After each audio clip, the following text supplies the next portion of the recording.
Hello and welcome to Fields BMW of Lakeland.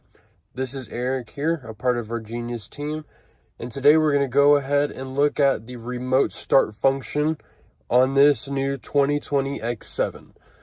Now what we're going to do is we're going to go ahead and go into our car. When we go into here, we're going to come into settings. Now, like normal, it will have us all the way to the very left on general settings.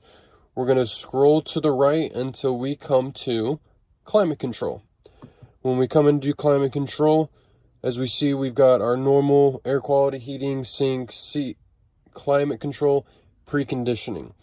When we come into our preconditioning, what we're going to do is we're going to look for this tab right here, remote engine start. Now, when you come into here, you're just going to go ahead and make sure that you have a check mark on your start engine for climate control, and then we will be able to start the car via remote. Thank you very much.